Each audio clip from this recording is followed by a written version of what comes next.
decision to pitch to Vance there to Honeycutt in the ninth, especially when you got to 3-0, was there any thought to just go ahead and put him on base?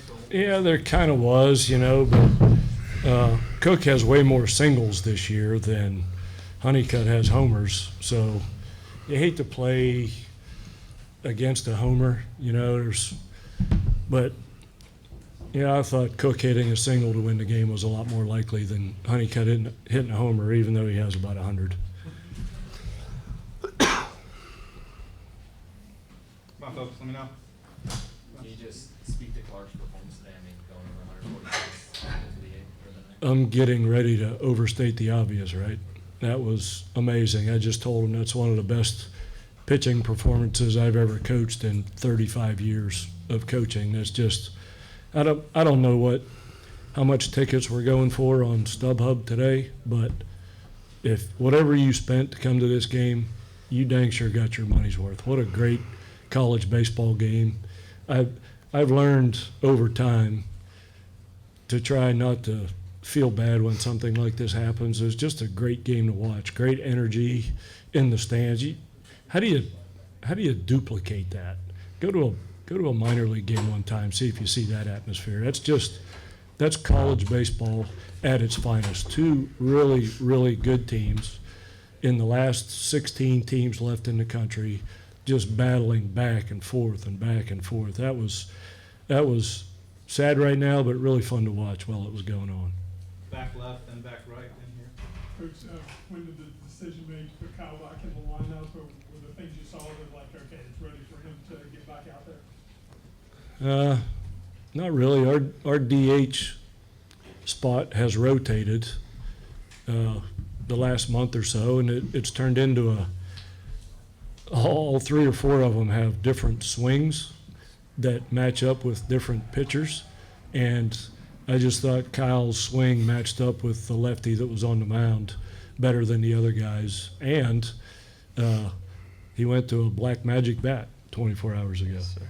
And we had a conversation behind the batting cage that he had a great round, picked up a new bat, had a great round of BP, and hitters are crazy people. They get confidence from the dumbest thing sometimes, but I think that gave him confidence, and what a great night he had.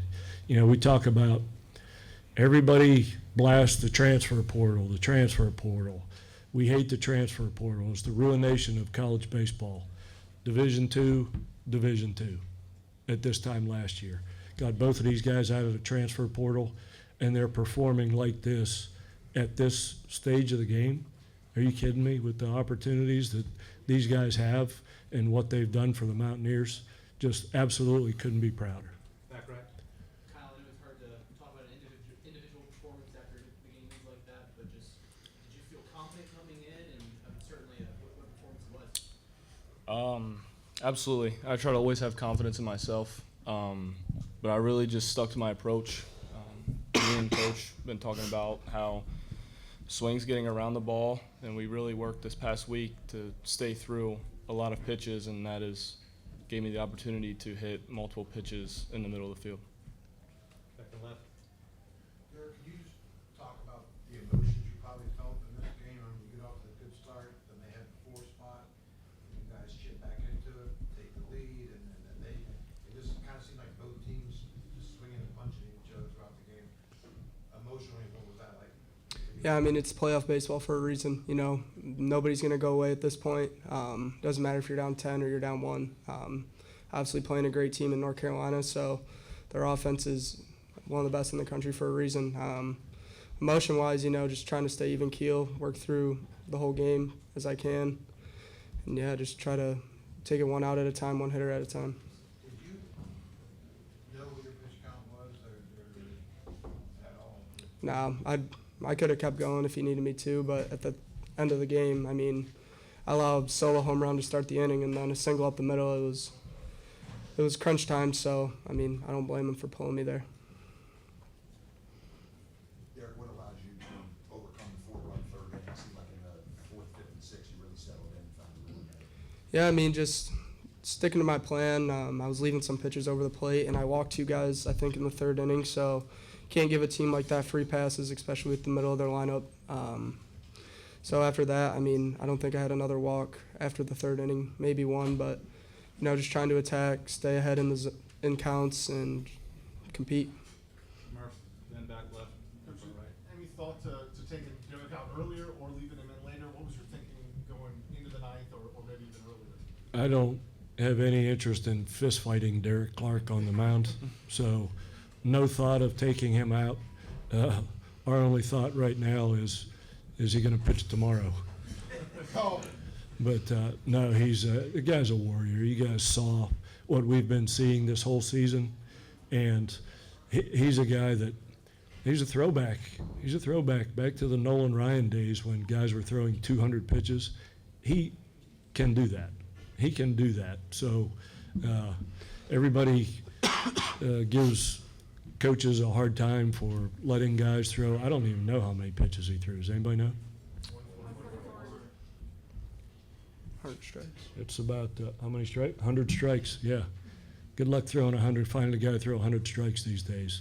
But he's, I promise you, he wants to pitch again. I promise you that. So that's just the kind of guy he is. And, when it comes to pitch counts, you train guys differently. Some guys are trained to throw a lot of pitches, some guys aren't. So he's a guy that can do that. Before I get to you, there's some of the writers that just walked in. There's some chairs here. If you want them, just come around the backside. Jordan, step out of the way if you need to get through. Back left here, go ahead. Coach, in the seventh there with runners on second and third and no outs, one out, and you guys couldn't get anything across there. Do you think that was kind of a turning point? It was, we had a chance if we get a hit there and make it 8-4, it's a little bit of a different game, getting out of there with, I think, did he go strikeout, was strikeout, ground out. That was a big moment, We bunted those guys over, but they had run their relievers out there. The guy that was in there was the least famous of their bullpen arms. So, I like Chumley's chances and Hussey's chances of getting a single right there.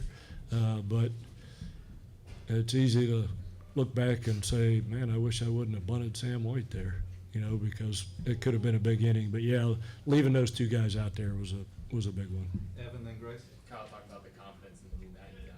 How did that second overrun feel after that? I think it clocked in at 4:25. It felt good.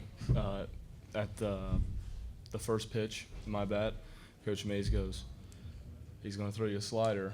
I want you to be ready for it. These guys are going to print everything you say. That's fine. That's fine. He said, he's going to throw you a slider. I want you to be ready for it. And what happened, happened. Grace, then back up. Derek, how do you stay even keel on the mound and embrace those big situations? Yeah, just practice, I guess. I'm a senior, and I've thrown a ton of innings over the last 4 years. So if I was a freshman in that moment, it would not have been like that. Came a long way motion-wise, and you can never get too big and never get too small in the moment. So Take a couple more, starting with back left and then back, two more. Coach, a non-game question, with Coach Saban's taking over next year, you guys will obviously spend a lot of time here in West Virginia together. He's worked his way up the ranks. What was it about him and your relationship with him that made it feel like that he was ready to take over the program? West Virginia's a different place now. If you're not from there, you have no idea what it means to play at West Virginia, to coach at West Virginia, to work at West Virginia. We don't have pro teams in our state. We only have 2 Division I schools. It's us and Marshall, and we probably have 90% of the fan base. So they had, I don't know what the crowd was tonight, 4,000 or 5,000. They had 4,000 fans here. We had almost 2 million fans watching this game. And that's so unusual. Does anybody know, here's a question for all the question askers. Does anybody know how many Division I schools there are in the state of North Carolina? Aaron, you know? There's about 20. So that means the residents of this state have divided loyalty among 20 schools. That's not the case in West Virginia. There's flying WV flags flying off almost every porch in our state. So we have a tremendous fan base. We take a tremendous amount of pride in representing all those people. And you have to know and believe in that if you want to have success here. And Coach Sabins has been with me 9 years, and he knows what it takes to win at West Virginia. We've done a lot of things in the last 12 months that have never been done at West Virginia. We won a Big 12 championship last year. We got the trophy in the trophy case to prove it. We won a regional this year. That's never been done at our school and our sport. And I really believe that with Coach Saban's, that is going to continue to go up, because we haven't reached the pinnacle yet. We're trying, but we keep getting better and better and better. And he will continue to do that. I have all the faith in the world. Hey, man, my son's coming here to play. So I can say anything I want about the guy, but entrusting my son to Coach Saban's and this staff says all you need to know about how I feel about that group. Last two, one in the back, and then he's gonna ask you, who are you pitching tomorrow?